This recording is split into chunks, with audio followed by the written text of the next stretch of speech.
Episode start होता है और हमें उस सबको दिखाया जाता है जो कि लूफी से बोलता है, शुक्र है तुम एंड टाइम पे आ गए और मुझे बचा लिया, वरना ये लोग विलेज को उड़ा देते और तुम इतने ज़्यादा ताकतवर हो। तो लूफी बोलता है कि हाँ। फिर नामी जोरो से बोलती है कि भाई तुम लोगों को इतनी देर क्यों लग गई आने में। तो जोरो बोलता है, अबे तेरी वजह से मैं उस ऑयल में गिर गया था। तो नामी बोलती है, चलो भूल जाओ, वो जस्ट एक एक्सीडेंट था। उसके बाद लूफी बोलता है कि अबे वो सब मुझे क्या पता कि नॉर्थ किस तरफ है, तुमने मुझे बताया ही नहीं। तो वो सब बोलता है कि मेरे बताने से पहले ही तुम भाग गए थे वहां से। उसके बाद जंगू बोलता है कि हमें तो बहुत ज़्यादा देर हो गई यहाँ पे, कैप्टन कूरो अब हम पे वो बहुत ज़्यादा गुस्सा करेगा। फिर वो सोचता है कि अगर हमारे दुश्मन इतने ज़्यादा ताकतवर हैं तो अब मैं भी एक ताकतवर हमला करूंगा। उसके उसके बाद वो अपना हिप्नोटाइज करने वाला रिंग निकालता है और सबको हिप्नोटाइज करता है और बोलता है कि इस रिंग को देखो। फिर हमें दिखाया जाता है कि वो सारे पायरेट्स जो हैं वो बहुत ज़्यादा ताकतवर हो जाते हैं। वो उनको हिप्नोटाइज से अपना ताकतवर कर देता है और वो इतने ज़्यादा ताकतवर हो जाते हैं कि एक पायरेट एक पहाड़ी को मारता है तो वो टूट जाती है। जोरो बोलता है कि ये क्या हुआ, इतनी ज़्यादा ताकत इनमें कहाँ से आ गई।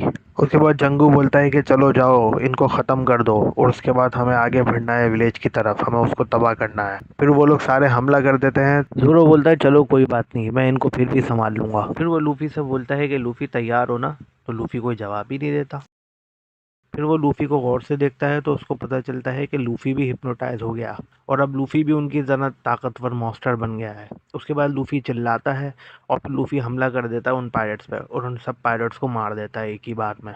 उसके बाद लूफी दोबारा हमला करता है तो सब पायरेट उससे बच के भाग रहे होते हैं और वो हमला कर रहा होता है कैप्टन जंगू की तरफ। लेकिन फिर वो कैप्टन जंगू को क्रॉस करता हुआ आगे निकल जाता है और सीधा जाता है उस शिप के पास और उस शिप के फ्रंट को उखाड़ता है। सब लोग बोलते हैं ये कर क्या रहा है। फिर वो अपनी पूरी ताकत से उस शिप के जो फ्रंट का जो डंडा होता है वो उसको उखाड़ लेता है और उनको मारने के लिए आ रहा होता है। इतने में वो जो कैप्टन जंगू होता है वो अपना हिप्नोटाइज करने वाला रिंग निकालता है और बोलता है कि सो जाओ। उसके बाद लूफी सो जाता है तो वो जो डंडा होता है वो सीधा उन लोगों के ऊपर आकर गिर जाता है। दूसरी तरफ हमें मिस्काया को दिखाया जाता है जो सो रही होती हैं और एक बुरा सपना देख रही होती हैं और बुरे सपने की वजह से उनकी आंख खुल जाती है। फिर वो पानी मांगती हैं अपने नौकरों से लेकिन कोई आवाज़ सुनता नहीं है। उसके बाद वो खुद जाती हैं तो वो देखती हैं उनका वो नौकर जो है वो गिरा पड़ा हुआ है और बहुत बुरी हालत में है। फिर वो जल्दी से जाती हैं उसके पास और पूछती हैं कि तुम्हें क्या हुआ। वो सारी कहानी बता देता है कि उसे किसने मारा। वो बोलता है कि क्लाहडोर आपका जो नौकर है उसका असल नाम कैप्टन कूरो है और उसने ही हम सबको मार डाला। उसने आपके सारे बॉडीगार्ड को मार डाला और आपके सारे नौकरों को मार डाला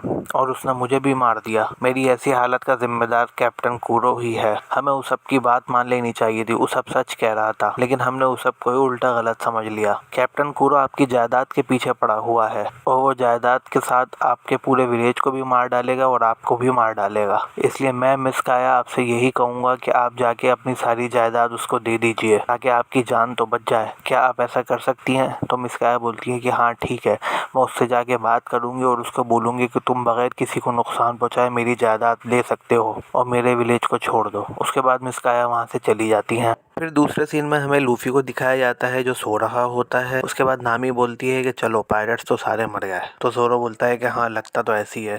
फिर वो सब बोलता है कि बुरा मत मानना लेकिन देखो लूफी भी वहाँ पे दबा हुआ है, वो भी मर जाएगा। तो जोरो बोलता है कि तुम उसकी फिक्र नहीं करो, उसे कुछ भी नहीं होगा। उसके बाद जंगू बोलता है कि यार ये क्या हो गया, हमें बहुत ज़्यादा देर हो गई, कैप्टन कुरो हमें जान से मार डालेगा। उसके बाद दो लोगों की बातें करने की आवाज़ आती है तो जंगू बोलता है कि ओहो मैं इन लोगों को तो भूल ही गया, आ जाओ तुम दोनों यहाँ पे। फिर वो दोनों बंदे बाहर आ जाते हैं और एक का नाम होता है श्याम और एक का नाम होता है बूची और इन दोनों की जोड़ी मशहूर है म्यू बैन ब्रदर्स के नाम। म्यू बैन ब्रदर्स बोलते हैं कि हुक्म करें। तो जंगू बोलता है कि कैप्टन कुरो ने हमें विलेज पे हमला करने को बोला है लेकिन सामने जो लोग खड़े हैं ये हमारे रास्ते में आ रहे हैं, इन लोगों को रास्ते से हटा दो। फिर वो सामने देखते हैं तो जोरो खड़ा होता है। वो जोरो के देख के डर जाते हैं और बोलते हैं कि ये तो बहुत ज़्यादा ताकतवर है, हम इससे नहीं लड़ सकते। जंगू बोलता है कि ये मेरा ऑर्डर है, जाओ इसको मार डालो। तो बुची बोलता है कि सबसे पहले श्याम जाएगा। श्याम बोलता है कि मैं क्यों जाऊं, मैं नहीं जाऊंगा। श्याम डरने लग जाता है लेकिन जंगू बोलता है कि जाओ ये मेरा ऑर्डर है। फिर वो डर डर के जा रहा होता है और बोल रहा होता है कि मुझे मत मारना, मैं बहुत कमज़ोर हूँ, मुझे मत मारना। तो जोरो बोलता है कि जब तुम इतने कमज़ोर हो तो मुझसे लड़ने आए क्यों रहे हो, अब अपना मुंह बंद करो, मैं तुम्हें मार डालूंगा वरना। फिर जो श्याम होता है वो एकदम से सीरियस हो जाता है तो वो अचानक जोरो पर हमला कर देता है, लेकिन जोरो उस हमले को ब्लॉक कर देता है। श्याम बोलता है कि तुम मेरे हमले से बच गए, लगता है तुमने मुझे हल्का ले लिया। उसके बाद श्याम एकदम से पीछे आता है और बोलता है कि तुम्हारी तलवारें कहाँ हैं। तो जोरो देखता है उसके पास उसकी तलवारें नहीं होती हैं, वो दोनों तलवारें श्याम के पास होती हैं। श्याम उन तलवारों को पीछे उठा के फेंक देता है। जोरो को ये देख के बहुत गुस्सा आता है। जोरो उस पर हमला करता है और उसको काट डालता है, लेकिन वो तलवार श्याम को नहीं लगती, श्याम के कपड़ों को लगती है।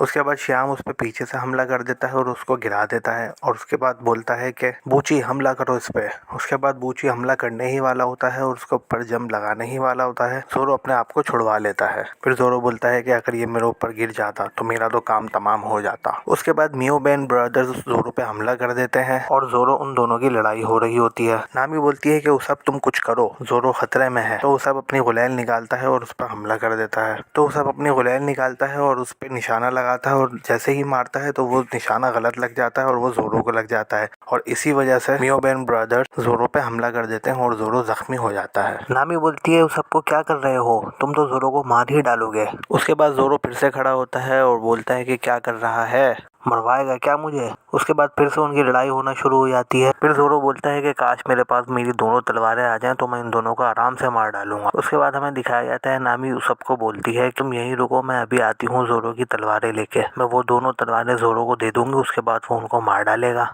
उसके बाद नामी भागती है तलवार लेने के लिए, तो हमें दिखाया जाता है सामने से जंगू भी ये देख रहा होता है। इससे पहले कि नामी तलवार उठाती, जंगू नामी पे हमला कर देता है और नामी गिर जाती है। फिर हमें दिखाया जाता है कि जंगू कैप्टन कूरो को देख लेता है, जो कि वहाँ पहुँच जाता है और बहुत ज़्यादा गुस्से में होता है। सारे पायरेट्स, जंगू और मियोबेन ब्रदर्स सब डर रहे होते हैं। उसब बोलता है ये कहाँ से आ गया, अब तो हम सब मरेंगे। जंगू बोलता है कि बॉस इसमें हमारी गलती नहीं है, मैं बता सकता हूँ यहाँ पे क्या हुआ है। कैप्टन कूरो बोलता है तुम लोगों ने आने में बहुत ज़्यादा देर कर दी, सुबह निकल चुकी है और अब दिन निकल चुका है, मुझे बताओ यहाँ पे क्या हुआ है। और एपिसोड यहीं पे ख़त्म हो जाता है।